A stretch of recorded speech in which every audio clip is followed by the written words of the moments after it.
Assalamualaikum warahmatullahi wabarakatuh. Welcome to Science Class. Today we will learn about mata dan bagaimana mata bekerja dalam kehidupan sehari-hari. So, take your notes and listen me carefully. Are you ready? Ready? Okay, let's go. Semua bersiap. Kita akan mendarat di lapisan terluar dari mata, yaitu kornea. Kornea adalah bagian mata yang tidak memiliki suplai darah. Ia mendapatkan oksigen secara langsung melalui udara, air mata, dan cairan aqueous.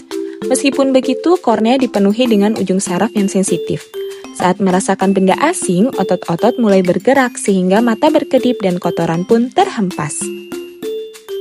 Kita dapat melihat benda di sekitar karena adanya cahaya. Lalu, bagaimana kita bisa melihat benda yang tidak memancarkan cahaya?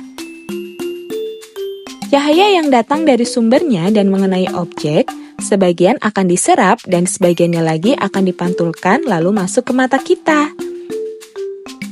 Setelah melewati kornea, cahaya akan masuk melalui lubang bernama pupil. Pupil nampak berwarna hitam karena tidak ada cahaya di dalam mata. Namun saat kita berfoto dengan cahaya redup, pupil nampak berwarna merah. Kenapa ya? Ya, karena flash kamera akan memasuki lubang dan memantul di belakang mata yang dipenuhi pembuluh darah. Pupil berfungsi untuk mengatur jumlah cahaya yang masuk ke mata. Ia akan mengecil jika cahaya terlalu terang dan akan membesar jika cahaya redup. Besar kecilnya pupil dikontrol oleh otot-otot iris. Iris mengandung pigmen melanin yang membuat mata kita berwarna.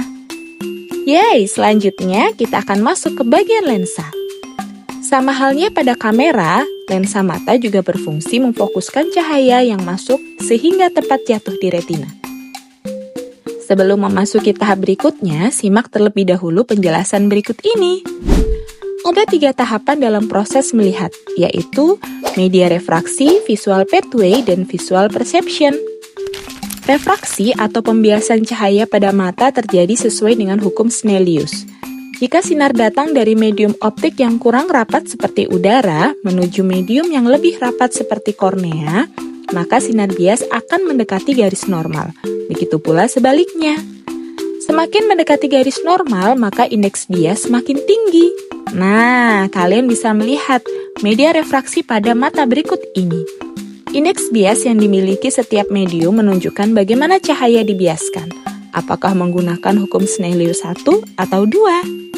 Seberapa besar sebetulnya mata kita? Yang kamu lihat saat ini hanya 1/6 dari besarnya mata. Ukuran matamu kira-kira sebesar bola pingpong dengan 2 juta bagian yang bekerja dan saling berkoordinasi, sehingga membuatmu bisa melihat dengan leluasa. Oh iya, matamu bisa bergerak karena adanya 6 otot mata yang menahannya di rongga mata. Saat satu sisinya berkontraksi, maka pandanganmu dapat bergerak ke kanan, ke kiri, atas, bawah, dan semua arah. Oke, sekarang apa yang kamu lihat? Ya, apel merah di atas meja biru dengan lampu kuning digantung di atasnya. Jika kamu bisa melihatnya di matamu, sebetulnya bentuknya terbalik, karena lensa membelokkan cahaya. Tapi tentu kita tidak bisa melihatnya, karena retina bukanlah proyektor. Cahaya yang mengenai retina ini akan diteruskan oleh fotoreseptor dan saraf, serta diubah menjadi impuls untuk disampaikan ke otak. Nah, inilah reseptor cahaya. Bentuknya berupa sel kerucut dan batang. Sel kerucut akan membuat matamu mampu mendeteksi sampai 7 juta warna. Istimewanya, sel kerucut sebetulnya hanya ada 3 jenis, yaitu merah, hijau, dan biru. Kombinasinya akan membuatmu mampu melihat warna magenta, chartreuse, dan cyan. Kecuali bagi penderita buta warna. Mereka bisa saja kehilangan salah satu dari ketiganya, atau salah satunya tidak bekerja sebagaimana mestinya. Misalnya, jika sel kerucut yang sensitif dengan hijau bermasalah, maka warna hijau dan kuning akan terlihat kemerahan. Selain sel kerucut, ada pula sel batang. Tugasnya yakni menangkap warna hitam, putih, dan ada lebih dari 500 rona abu-abu. Jumlah sel batang sendiri lebih banyak dari sel kerucut. Sel batang juga bertanggung jawab atas penglihatan periferalmu. Sehingga segala sesuatu di luar bidang penglihatanmu akan nampak berwarna hitam putih saja. Sel batang juga membantumu melihat cahaya saat redup. Berbicara tentang fotoreseptor, mereka sangat sensitif. Fotoreseptor bahkan bisa memproyeksikan gambar yang sebenarnya tidak ada. Misalnya, saat kamu menatap cahaya lampu yang sangat terang, lalu mematikannya. Terkadang kamu masih bisa melihat bola lampu yang sebelumnya kamu tatap, bukan? Hal ini disebabkan karena fotoreseptor terus mengirimkan informasi visual kepada otak. Sel batang dan kerucut terhubung dengan neuron, sehingga data dapat dikirim dari saraf optik menuju otak. Oh iya, ini tempat titik butamu berada. Apa itu titik buta? Oke, mari kita coba bersama. Ambil selembar kertas dan pena. Buatlah 2 tanda di kanan dan kiri. Lalu pegang kertas di depanmu dan tutup sebelah mata, serta geserkan kertas. Apakah ada tanda yang menghilang? Kamu bisa mencobanya dengan memvariasikan jarak pandangmu.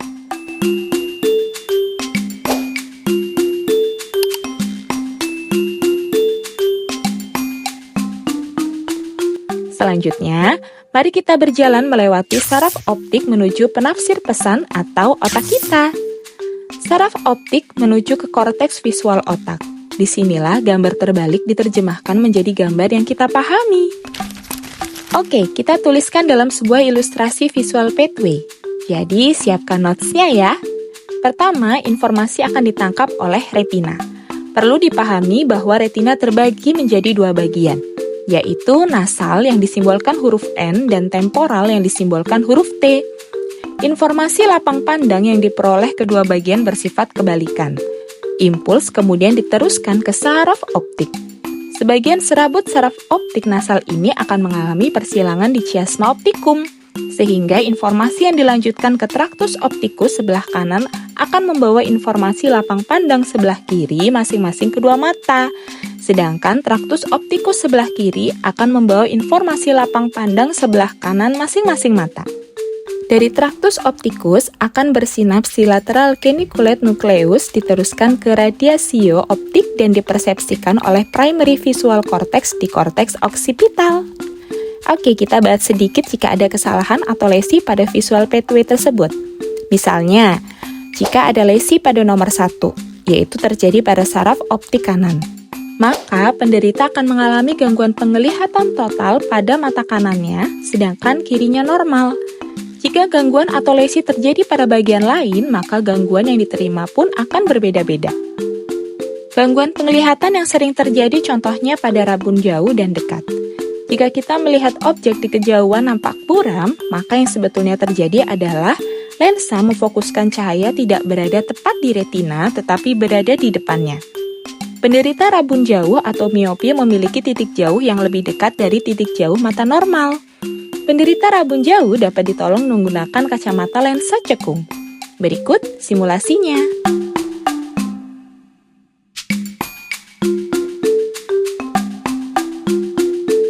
Jika kita melihat objek dekat tampak buram, maka yang sebetulnya terjadi adalah lensa tidak dapat mencembung sehingga bayangan benda jatuh di belakang retina. Penderita rabun dekat atau hipermetropi memiliki titik dekat yang lebih jauh dari titik dekat mata normal, yaitu lebih dari 25 cm. Penderita rabun dekat dapat ditolong dengan kacamata lensa cembung. Nah, berikut ini simulasinya.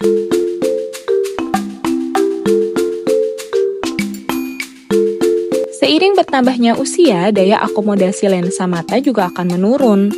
Hal ini disebabkan oleh tidak elastisnya otot-otot di sekitar lensa, sehingga penderita dapat dibantu dengan kacamata lensa bikonkav. Penting bagi kita semua menjaga kesehatan mata, baik dari makanan yang dikonsumsi maupun kebiasaan sehari-hari. Hal ini akan membantu kita untuk menikmati secara visual ciptaan Tuhan di sekitar kita. Sekian pembahasan tentang mata dan juga penglihatan. Thanks to Bright Sight, Sobat Edu, dan juga Peacemaker Medical Notes yang telah memberikan visual dalam video pembelajaran kali ini. Mudah-mudahan pembahasan kita dapat memberikan manfaat untuk kita semua. Sampai jumpa di pembahasan Science Class lainnya. Terima kasih. Wassalamualaikum warahmatullahi wabarakatuh. Bye-bye.